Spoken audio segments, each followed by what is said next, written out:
In our top story, South Africa's Health Minister, Zweli Mkhize, says the second patient who's now tested positive for COVID-19 has been admitted to the Charlotte Maxeke Hospital here in Gauteng. The 39-year-old woman was part of the group of people who travelled to Italy recently. It's the group that included the KwaZulu-Natal man diagnosed with COVID-19. Cameroon, Nigeria, Senegal and South Africa have all reported cases of the infection in sub-Saharan Africa. We would like to inform the public that a second person has tested positive for the COVID-19 virus. He is a 39-year-old South African located in Gauteng and had been part of the 10 people who had traveled to Italy and came back. And he had been identified as one of the contacts that were to counsel, test, and then asked to be in self-quarantine. So at the moment, he's been restricted his movement, and we will then be following up with his admission. He's going to be admitted in the hospital sometime this afternoon. And so the others are also awaiting their results of their tests. We will be announcing the tests if they come out positive in the next few days. We also need to inform the public that we've also received a report from our embassy in South Korea that one South African, a 39-year-old who's a teacher, was working in the town of Daegu and is also tested positive for the coronavirus. We're waiting to get more details, but he's still out in Korea. In that particular area, there's been a rapid increase in the numbers of people who have got coronavirus. I think the latest was just over 7,000.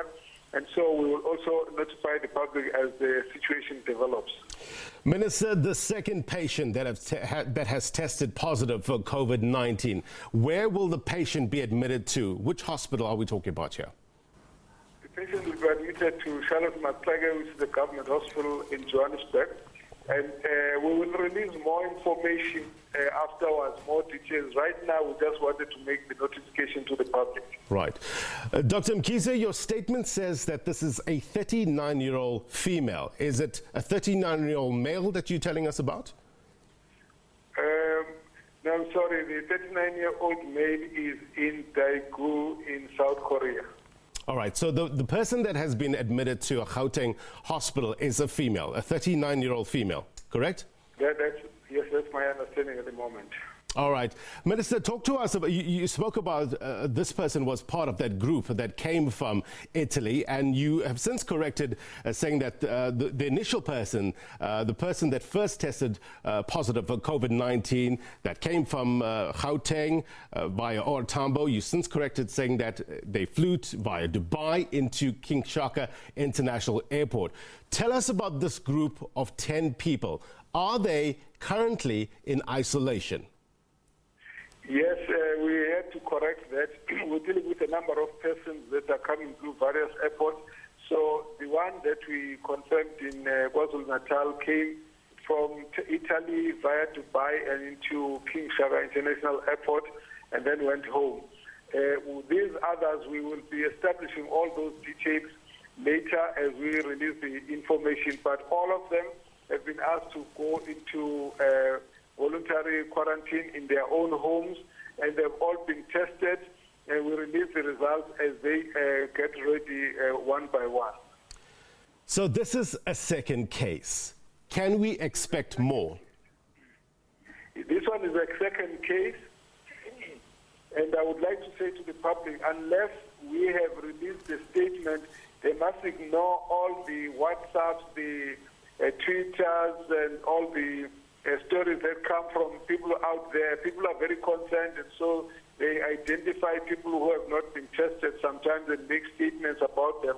It's really out of concern, and I'd like to discourage people from releasing such information because it may be misleading.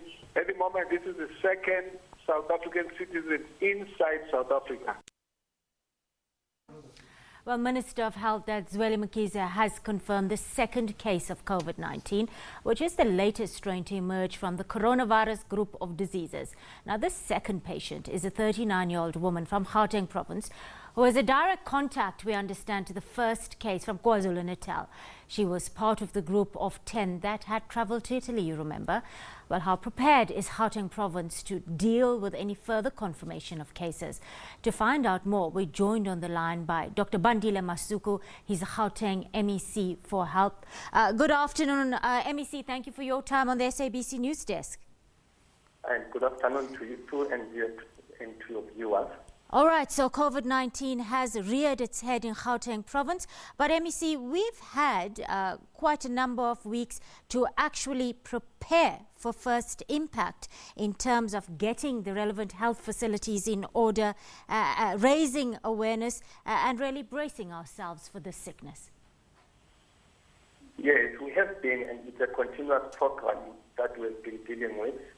And it's something that we are continuously doing with our clinicians and our staff members on the ground. Our facilities, particularly those that have been identified, have been ready, and even this lady who has been tested positive will be managed and treated in one of our facilities.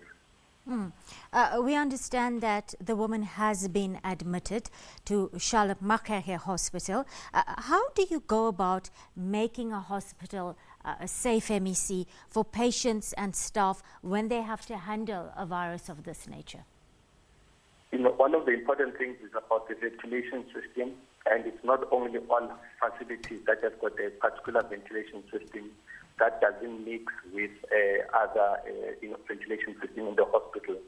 So Charlotte Mkhize has always been one of our hospitals where we are able to treat and even operate women or people with different infections, particularly the MDR, TB. So that's one of the major things that are there. But also it's just also the availability of clinicians who are specialists in the area of infectious disease and virology.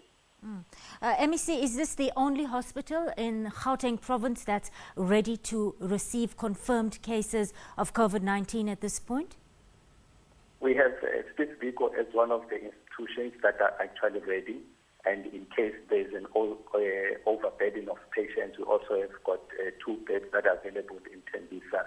And Tembisa is also ready because of its own proximity to our national key point, which is the airport. Of course, MEC, there's always a concern when it comes to our school-going children because they're learning in large numbers in sometimes small spaces. Give us some insight into your collaboration with the education department when it comes to managing this kind of sickness within the education department. It will be something that is quite similar to what happened in KZN with the Hilton College, that the father of the kids that were there. But it's also something that we are activated now with our HODs, particularly the Department of Education, Basic Education, and of Social Development to get them ready for such eventuality. We understand that the case that's turned up in Gauteng was in direct contact with the 10 people who came back from Italy. Where are those 10 patients now, and have they been isolated, MEC, or in quarantine? Yes, they've been isolated and they've been traced. We are awaiting confirmation of their tests. In Gauteng, we only have at least 2 that have been traced, but others are in other provinces, in KZN mainly, and they are also being actually monitored. We are awaiting their results. We will do a proper briefing on Monday with the minister, because we also want to avoid a situation where we give different information. So all the information that we give must be from the minister. MEC, there are so many people who travel between Gauteng and KZN. How are we going to manage this sickness or this virus when it comes to air travel in particular? No, we are dealing with only 2 individuals. We are not dealing with a group of people. 2 individuals currently have been confirmed positive. But also, we also want to indicate to the public that, we must not also think that being infected with the virus also equals to death. It also needs to emphasize the point that it is manageable, it is treatable, and it is curable. So that people must not think that if they are found to be positive with coronavirus, then it also equals to death. So we also need to say that. So some of the things that there would be eventualities where we get a lot of more people getting infected, but the issue is that they will be cured and they will be treated, and it's something that we need to look at. But again, the emphasis of just going back to the basics in terms of basic hygiene on how we handle ourselves in terms of hand wash, in terms of handling dogs, and in terms of coughing and sneezing, and also just being on high vigilance when you have some symptoms and have got a positive history of traveling or in contact with somebody who has traveled to the areas that have been found to have the virus. Social media has been abuzz since the first confirmed case in the country, MEC, and we've seen some panic buyers out there really going out and buying in massive volume masks and hand sanitizers, etc. How effective are the masks that we're buying from our pharmacies? How effective are they in combating this sickness, MEC? Because there are still pockets around the mask, the face mask, that actually still allow air to be breathed into the nose and mouth. Yes, they're found to be very effective depending on the quality that you have bought, but the N95 are the ones that are of high quality, and barrier methods is also used in terms of our healthcare workers who are in contact with patients who are HIV positive. So it's one of those things that we need when I'm talking about vigilance and high good hygiene and basic hygiene. It's all about that. And sanitizers, I think, should become one of the things that we do routinely in terms of our washing of hands and keeping our hands clean, particularly after touching a lot of hands and also a lot of surfaces. So I think the issue that we just have to emphasize the basic hygiene, which is something that we should be doing, whether there's a coronavirus or not. We should be just respecting that type of thing. But it's not going to combat. It's just going to prevent anyone from getting it.